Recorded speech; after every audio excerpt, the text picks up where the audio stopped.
Hello and welcome to Ship's Nerds Anonymous podcast with me, DK.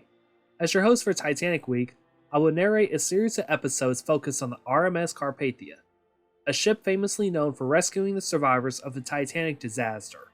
From April 11th to April 18th, I will break down the events that took place on board the Carpathia, share profiles of the ship's crew and passengers, read testimonies, and more. On this day, April 16, 1912, Carpathia continued her journey back to New York City, sailing at approximately 14 knots. Captain Arthur Rostron had instructed the Titanic's junior wireless operator, Harold Bride, and the Carpathia's wireless operator, Harold Cottam, to send official traffic messages including updates to other ships about the situation. To create a list of survivors, Cottam and Bride undertook the grueling task of sending the survivor list to Ernest Moore and Alec Begat, the wireless operators on board the RMS Olympic. These tasks would have been incredibly challenging for Cottam to complete on his own, so it was fortunate to have Bride on board. Bride survived the sinking by climbing onto class boat Lifeboat B, but he suffered broken ankles when someone sat on his frostbitten legs and feet when he was trapped on the overturned lifeboat. Bride had to cope with the shock and sorrow of seeing the lifeless body of his friend and Titanic's wireless operator, Jack Phillips. Once aboard the Carpathia and hospitalized, Bride learned that Cottam was acting strangely and he felt it was important to assist him. Bride joined Cottam and the two of them never left the wireless cabin. During the journey to New York, Cottam and Bride ignored incoming messages from news reporters Marconi and even President William Howard Taft. Not even offers of financial compensation for stories about the disaster would break their silence. However, since April 13th, Cottam had not slept, and despite staying awake for nearly 48 hours, he continued to send messages without any interruption. Eventually, Cottam became so exhausted that he snapped at a group of people pressuring him for answers, exclaiming, "I can't do everything at once. Patience, please." Although he wanted to assist Cottam, Bride found sitting himself on Cottam's bed with his leg propped up on a pillow as he organized the traffic messages. Cottam wasn't the only one dealing with impatient people. All over the Carpathia, the Titanic survivors had become restless due to the lack of information regarding where the ship would dock and whether another vessel would come and collect them. While Cottam was driven to distraction by the inquiries, Captain Rostron responded calmly. However, his decision to maintain a blackout on official traffic was becoming increasingly questionable. On deck and in the Carpathia's staterooms, everyone was under the stress of poignant emotion. Hardly anyone ever smiled. Most people walked or sat in silence, and when they did speak, it was often in subdued tones.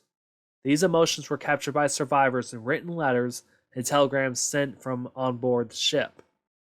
Second-class passenger Neely Becker wrote, "Women were crying, shrieking, and fainting, as we learned that 2 lifeboats had capsized and that men could not get into lifeboats because there were none left.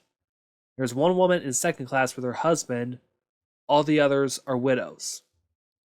Another second-class passenger reported, "Men and women died from exhaustion and exposure.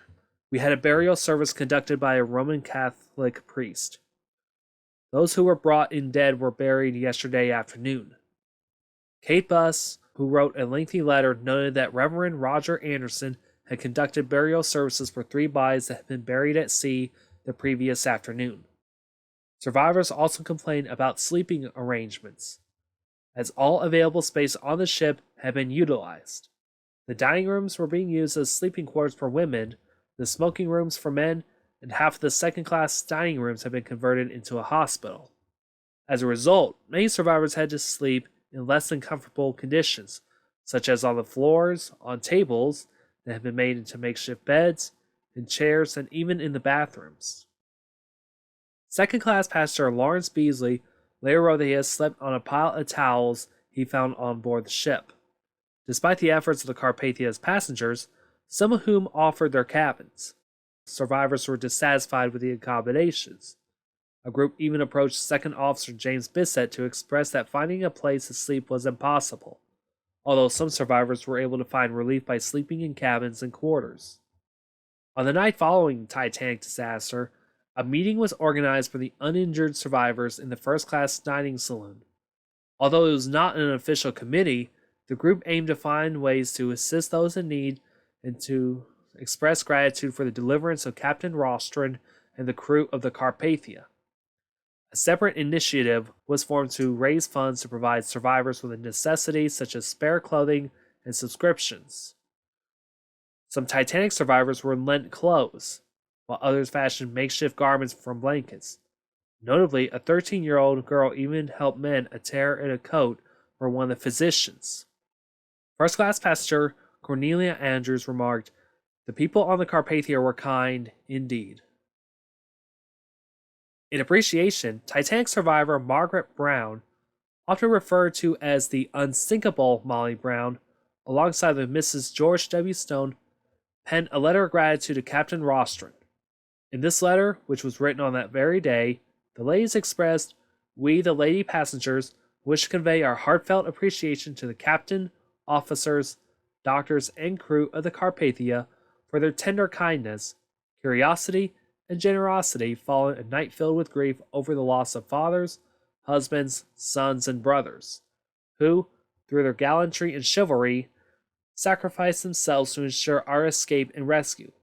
In their memory, we pay this fitting tribute." However, tensions lingered in the air. The previous night had brought a dense fog after the Carpathia left the ice field, and the weather that day deteriorated significantly. Strong winds, fog, heavy thunderstorms, and tumultuous tidal waves caused unease among survivors. When will this nightmare end? They must have thought. Will we be safe when we arrive in the United States? In tomorrow's episode, we will continue recounting the final full day at sea and explore the experiences of the Titanic survivors as some begin to share their stories.